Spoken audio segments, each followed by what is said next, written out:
Ik moet zeggen, ik heb niet meer het beste gehoor. Ik ook niet.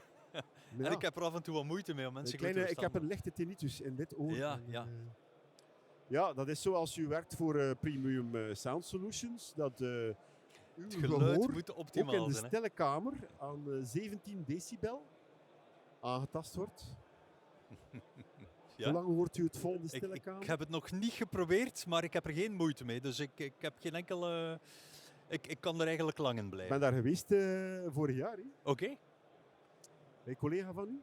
Ja, samen met Thomas, vermoed ik dan. Ja, Thomas van de Keibus. Met een volledige rondleiding gegeven? Ja, ja. Dat is wel best interessant. Inderdaad, hè. Ja, het zijn unieke faciliteiten in Europa. En hè. die testruimte, Ja, waar dat die auto's dan uitgetest worden? Ja.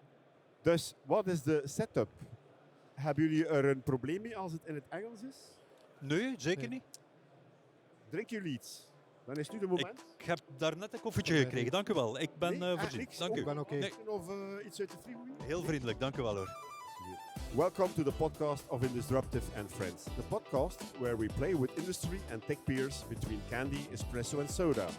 And the necessary small talk, merciless trashing or cashing mantras, biases and trends for the next coming years. Live from ABISS in Kortrijk Xpo, this is one of our first trials on our channel. Our guests today, Dieter van Velde and Stijn van Uytfanghe from Premium Sound Solutions, both speakers on ABISS today. Stijn, Dieter, who are you guys? Fine, Good. thank you. Yeah. Yeah. So, but who are you guys? And what are you doing professionally? I'm ahead. Dieter van de Velde, IT Director for Premium Sound Solutions and responsible for all things IT within the company. You're the IT boy. Yes, the IT boy. Okay. Yes. Just for focusing on, you are the IT boy. All right. So what's your responsibility into Premium Sound Solutions? Yeah, so I manage the IT budget for all the applications and all the initiatives with respect to bringing new IT into the organization. We have been working over the last years mainly on introducing SAP into our plants around the globe. And since 2021 we have finalized that, and we're working now on other applications like a sales application, sales and operations planning, purchasing applications to extend our footprint of digitalization within the company. So your backbone is the ERP from SAP? Correct, Is, yes. SAP for HANA, something like that, I suppose? We are not yet on S4HANA. S4HANA. We are already on HANA, but we still use ECC. Okay, all right. And now you have deployed it all over the world? Yeah, and our main focus there was, at the time we started with our project, we were a rather small company, 150 million US dollar in revenue. It's very small. Indeed. That's very And small. we had been just acquired by a Dutch investment company who wanted to have us grow. And the main focus there was doing that by acquisitions. So we started with the acquisition of the former Blaupunkt operations in Malaysia. That was incorporated. We had a big production plant in China, which we onboarded, as well as a small but specialized production facility in Germany. And we brought that together within our organization. Mhm. And back then we saw that all these companies, all these factories had their own processes supported by their own legacy ERP systems. And our main focus there was, if we want to grow, if we want to have serve our automotive customers on a global scale, then we have to standardize our processes all across the globe. Okay. And that's how, Right. at the time when we were acquired, a part of the investment was reserved to bring the new ERP into our organization. Okay. Stijn, Yeah. who are you? And what are you doing in Premium Sound Solutions? Okay. So I'm Stijn van Uytfanghe. I'm Global Digital Transformation Program Manager for Operations. So I'm not working for IT. So I'm reporting directly within operations to the COO. And I started 3 years ago working for PSS to make the digital transformation happening, let's say. So I started with gathering requirements and looking into what is the actual situation, where do we want to go to, and what do we need. And so we started our journey Okay, to make the curb. Am I right or wrong if you are mainly busy with IT and the budgets for it? Correct?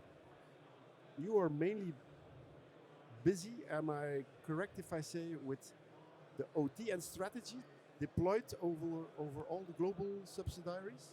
Yes, OT strategy, global OT strategy. So when I started, we noticed that we, besides, let's say, an MES or a small SAP cockpit on the shop floor, we didn't have any global application supporting the operators and shift leaders and plant managers or production managers to execute their job and to get data.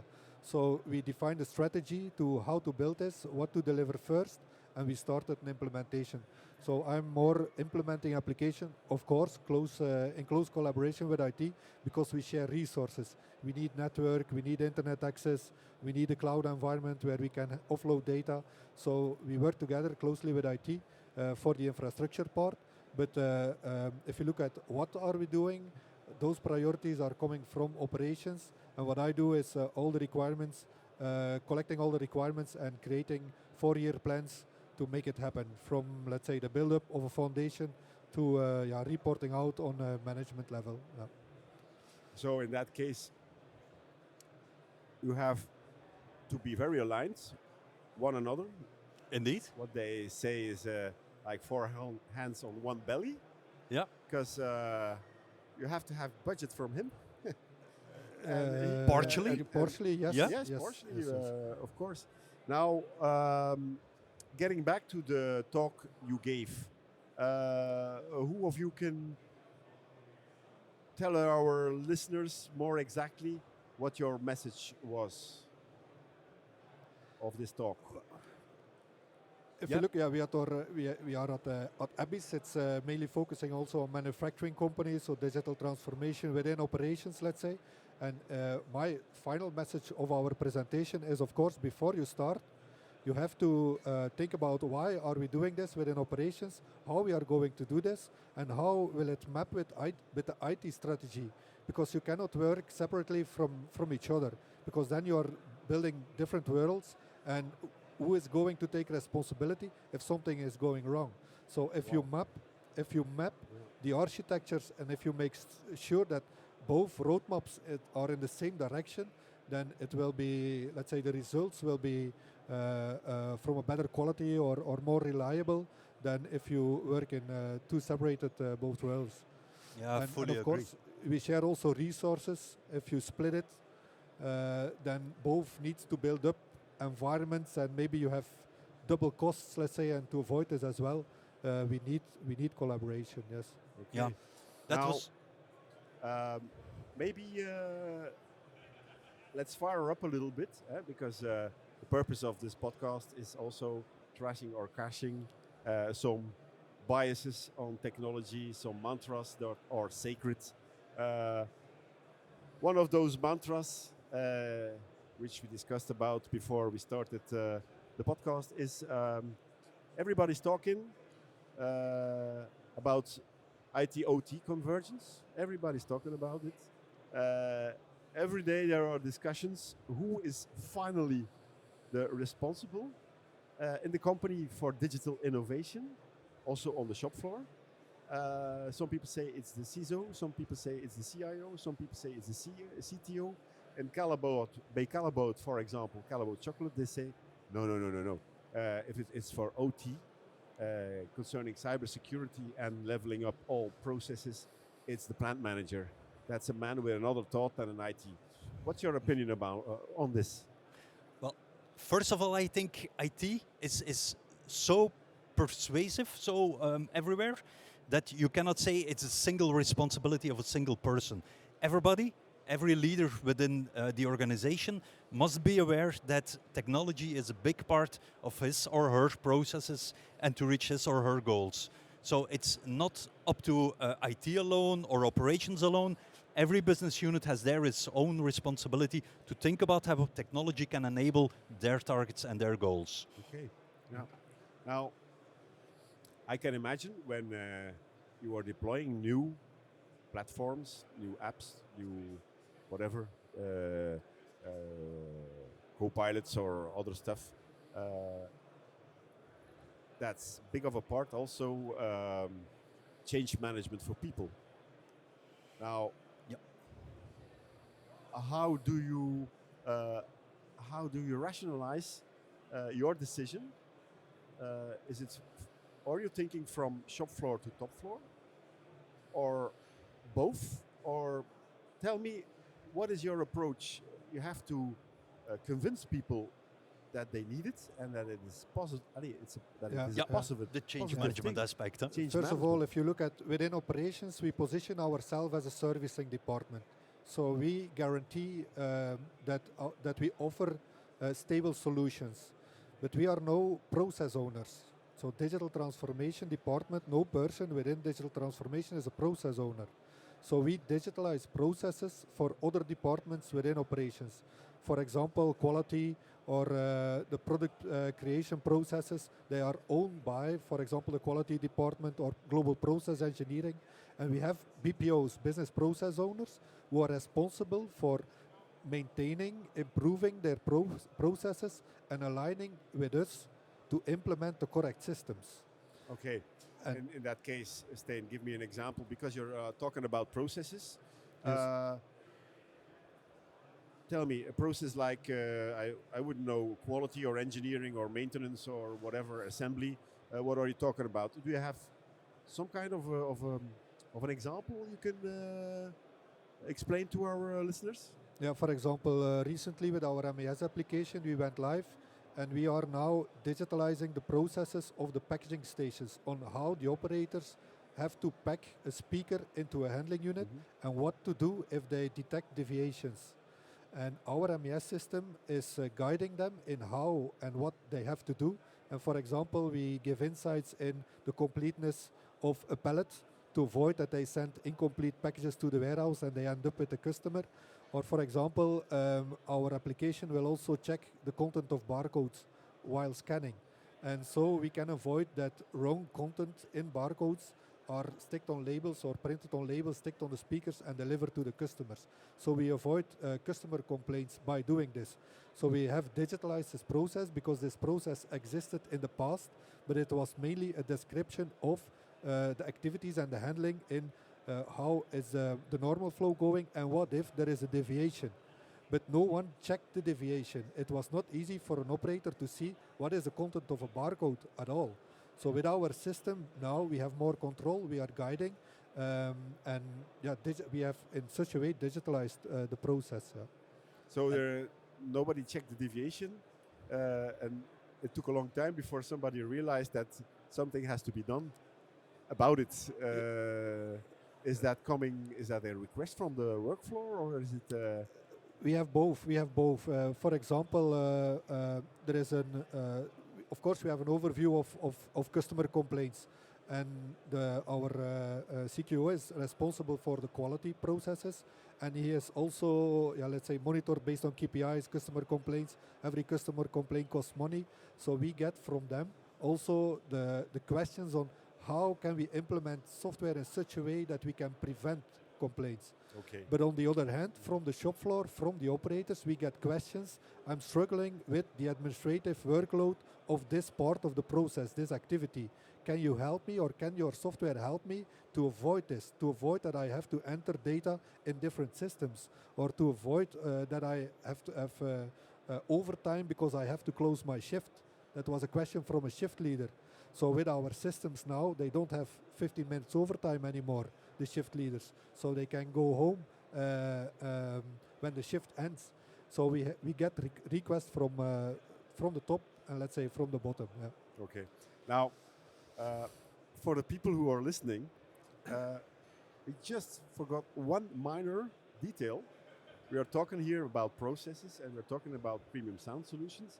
Some people can guess that it has to do with premium and sound solutions. Correct. But maybe enlighten our listeners a little bit about what is premium sound solutions exactly doing and who are your customers?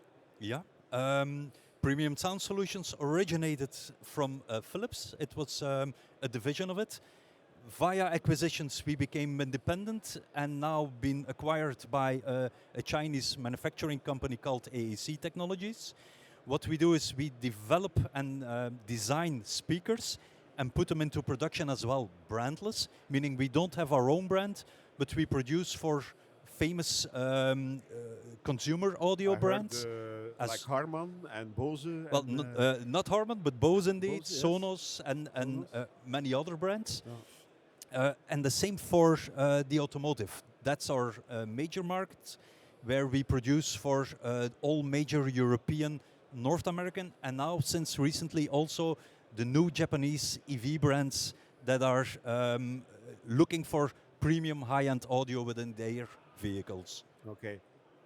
Now, if we speak about sounds, we think about, for example, music. But as I recall in the talk we had, sound solutions are much more than that. Sound solutions are even used to change the volume and the audio of exhausting pipes from the car.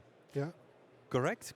That was a market that became apparent when the 4 cylinders were reduced to 3 or maybe 1 cylinders. Yeah. That companies make more noise. Indeed, and that companies Less cylinders, more noise. Yeah. Indeed, yeah. And you hear on a car that it doesn't produce the same sound as what it used to, and we were then asked to make a speaker to enrich that sound, and we built an exhaust speaker to put it into the exhaust of a car to make a 1-cylinder sound like a 4-cylinder, or a 4-cylinder like a 6-cylinder. Okay. And now with the EV cars, we have speakers producing outside noise to warn pedestrians or to mimic the sound of a car, because an EV engine doesn't create a lot of noise. Yeah. Yesterday I saw a program on television who they were measuring the decibels of a car on petrol. Yeah. And an EV, 100% EV.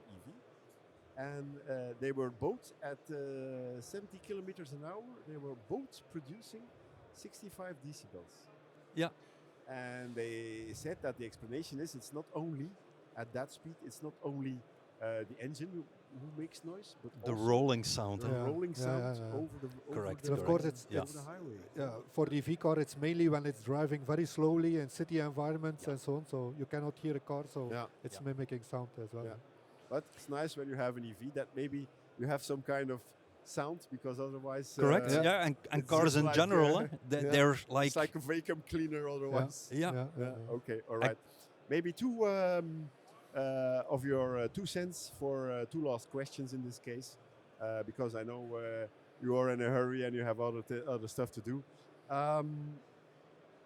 What do you think of the statement that investing in digitization and AI, it costs a lot of money, of course, and it is in many cases mainly driven by cost savings in the P&L.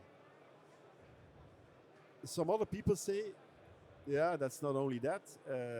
If you're digitizing, you're not only optimizing processes and reducing costs.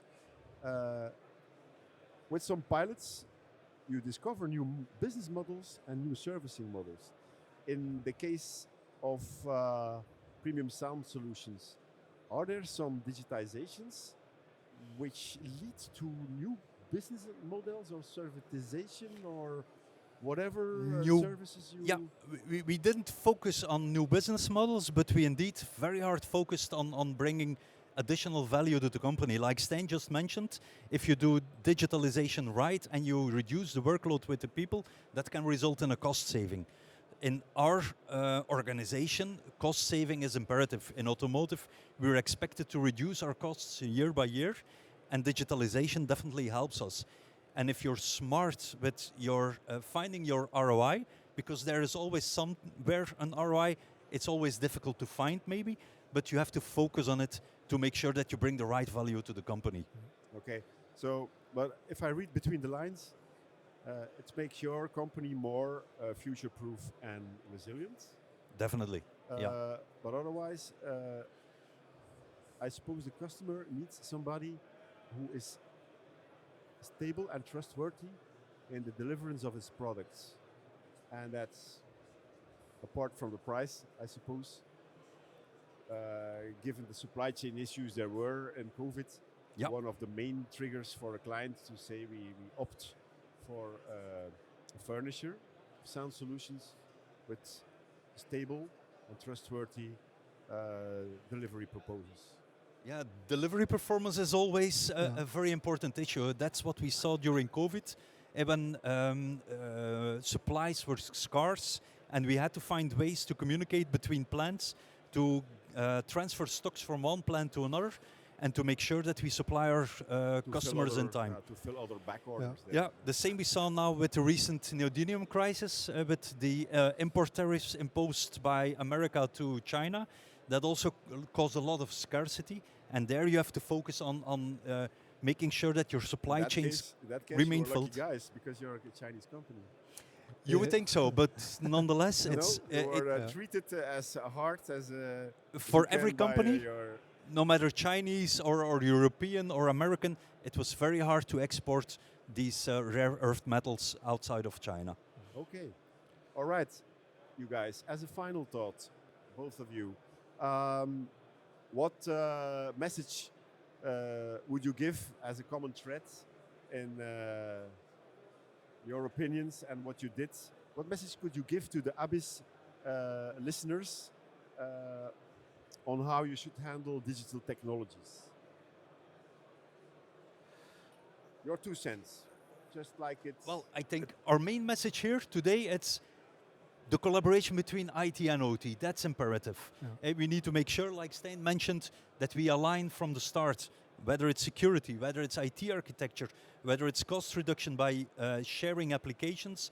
That's a major driver in getting ahead in your digitalization programs within the company, according to me. Yeah. Okay. And I think additionally, trying to experiment with things to learn from it, so you can take the findings with you when deciding about architectures and future implementation is also important, because based on experiments, you can learn a lot and take decisions faster in which direction you want to go.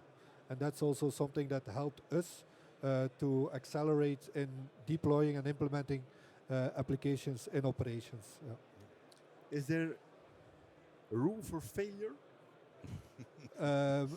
In the beginning, yes, but the more our applications becomes production critical or operations critical, there is less room for failure. So in the beginning, during let's say during production hours, we deployed new versions, but because of the users are relying on the uptime of the application to do their job, we had to change this. So now we are only deploying on Sunday, but still every Sunday we deploy new applications during a few hours where there is no production, because we have to take 3 time zones into account. There is a few hours of non-production, and then we deploy new versions. But we cannot do it on the fly anymore during a weekday. That's Some not people possible. are working on Sundays. Guys, thank you very much for your insights and your cooperation. Okay. Thank you too, For the Carlo. listeners, thank you for your attention, and hoping to see you on the next podcast. Ciao. This podcast is sponsored today by our friends from Industrial Fairs, organizing 6 techno-industrial events where tomorrow's technology is on display today. Visit industrialfairs.com for our next events.